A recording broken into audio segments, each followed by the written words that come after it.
Hello hi welcome to మన ఆరోగ్యం. This is కేకే. సాధారణంగా మనం సినిమాల్లో బైపోలార్ డిజార్డర్ గురించి వింటూనే ఉంటాం.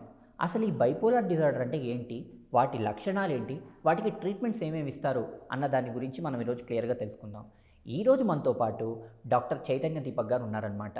He's a consultant psychiatrist, medical officer and director of ASHA hospitals అనమాట.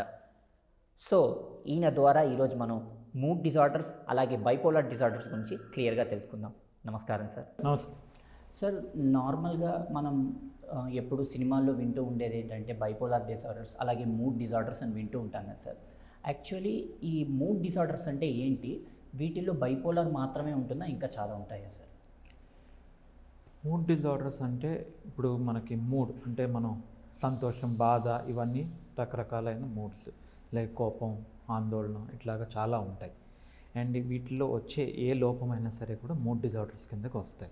అండ్ బైపోలర్ అనేది ఒక రకమైన మూడ్ డిజార్డర్. బైపోలర్ కాకుండా చాలా వేరే అదర్ మూడ్ డిజార్డర్స్ అనేవి ఉంటాయి. One of the major mood disorders వచ్చేసి బైపోలర్ డిజార్డర్ అవుతుంది. Sure sir. ఈ నార్మల్గా ఈ బైపోలార్ డిజార్డర్ అన్నది అసలు ఎందుకు వస్తుంది సార్, అండ్ వాటి సిమ్టమ్స్ ఎలా ఉంటుంది సార్? ఇది బైపోలర్ డిజార్డర్ అనేది ఈ షుగర్, బీపీ లాగే ఈ పర్టికులర్ రీజన్ వల్ల అని ఖచ్చితంగా చెప్పడం కష్టం. మల్టీ ఫ్యాక్టోరియల్ అంటాం. అంటే environmental factors, genetic factors, social factors, ఇట్లాగా అన్ని ఇన్ఫ్లుయెన్సెస్ వల్ల ఇది వస్తుంది. కానీ ఖచ్చితంగా ఈ ప్రాబ్లం వల్లే వచ్చింది, దీనివల్లే వచ్చిందని చెప్పడం అయితే కష్టం. అంటే మన లైఫ్ స్టైల్ హ్యాబిట్స్, మన డైటరీ హ్యాబిట్స్, మనకుండే అలవాట్లు, మన చుట్టుపక్కల ఉండే పరిసరాలు, అట్ సేమ్ టైం మనకుండే జెనెటిక్, ఈ వంశపారంపర్యంగా వచ్చేవి, ఈ అన్ని ఫ్యాక్టర్స్తో కలిపి మనకి ఈ వచ్చే అవకాశాలు ఎక్కువ ఉంటాయి తప్ప దీనివల్ల ఖచ్చితంగా వచ్చిందని చెప్పడం కష్టం. Okay sir. వీటి సిమ్టమ్స్ ఎలా ఉంటుంది సార్ బైపోలార్ డిజార్డర్? ఇప్పుడు బైపోలార్ అనే దాంట్లో రెండు కాంపోనెంట్స్ ఉంటాయి. అంటే బైపోలార్ అంటేనే బైపోలార్ అంటే రెండు పోల్స్. ఒకటి వచ్చేసేసి అతి సంతోషం లేకుంటే కోపం, ఇంకో ఎండ్లో బాధ, ఎక్కువ బాధ. ఓకే, ఏదైనా ఎక్స్ట్రీమ్లో ఉంటాయి. సో వీళ్ళకి ఏంటంటే ఎపిసోడ్స్ ఉంటాయి అన్నమాట. కంటిన్యూస్గా ఉండదు ఈ జబ్బు అనేది, ఎపిసోడ్స్ లాగా వస్తుంది. సో కొన్ని ఎపిసోడ్స్లో ఎక్స్ట్రీమ్ హ్యాపీనెస్ కానీ, ఎక్స్ట్రీమ్ ఇరిటబిలిటీ కానీ ఈ ఎక్స్ట్రీమ్లో ఉంటుంది. ఇంకొన్ని ఎపిసోడ్స్లో ఎక్స్ట్రీమ్ సాడ్నెస్ ఇట్ సైడ్ ఎండ్లో ఉంటుంది. సో లక్షణాలు ఎట్లా ఉంటాయంటే ఇట్ సైడ్ మేనియా అంటాం, అంటే ఎక్స్ట్రీమ్ హ్యాపీనెస్ అది. సో దాంట్లో ఏంటంటే వాళ్ళని వాళ్ళు ఓవర్ ఎస్టిమేట్ చేసుకుంటారు. నేనే అందరికన్నా గొప్ప, లేకుంటే నాకు చాలా శక్తులు ఉన్నాయి, నాకు చాలా డబ్బులు ఉన్నాయి, నాకు చాలా, అది తీవ్రంలో ఉంటుంది, ఓవర్ కాన్ఫిడెంట్గా ఉంటారు, నేను ఏదన్నా చేసేయగలను అని.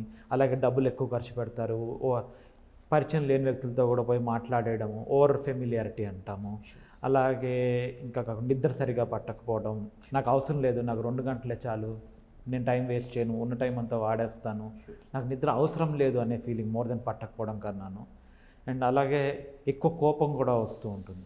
నేను చాలా గొప్పవాడిని, నన్ను ఎవరు అసలు వ్యతిరేకించకూడదు, ఎవరన్నా సరే కాదుకూడదు అంటే కోపం అయిపోయి వాళ్ళ మీద అగ్రెషన్ అయ్యి ఈవెన్ సివియర్ కేసెస్లో అటాక్ చేసేంత దాకా కూడా వెళ్ళొచ్చు.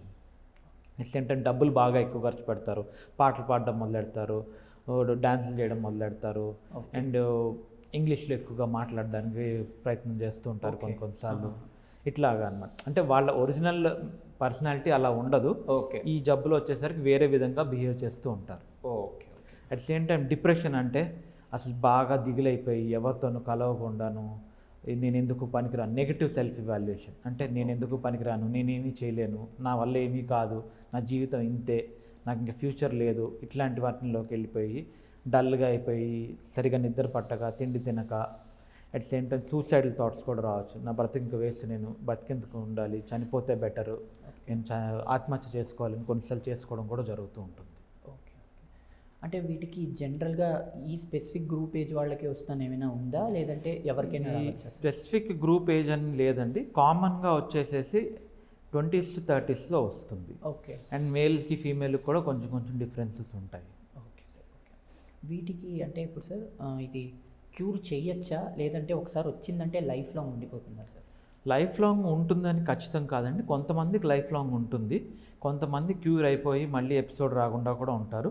కొంతమందికి ఏంటంటే కొంచెం మెడిసిన్స్ వాడుకొని ఫాలోఅప్లో ఉండి డాక్టర్ పర్యవేక్షణలో ఉంటే ప్రాబ్లం లేకుండా ఉంటారు. కొంతమంది జస్ట్ ఒక స్మాల్ ఫ్రాక్షన్ మాత్రం కొంచెం ట్రీట్మెంట్ రెసిస్టెన్స్ అనేది ఉంటుంది. మనకి ఏ జబ్బులైనా సరే అందరూ మందులకి వైద్యానికి రెస్పాండ్ అవ్వరు కదా, ఆ చిన్న పాపులేషన్ తప్ప మిగతా వాళ్ళందరికీ తగ్గుతుంది. అది మెడిసిన్స్ షార్ట్ టర్మ్ వాడాలా లాంగ్ టర్మ్ వాడాలా అనేది తేడా తప్ప మెడిసిన్స్కి అయితే ఖచ్చితంగా తగ్గుతుంది.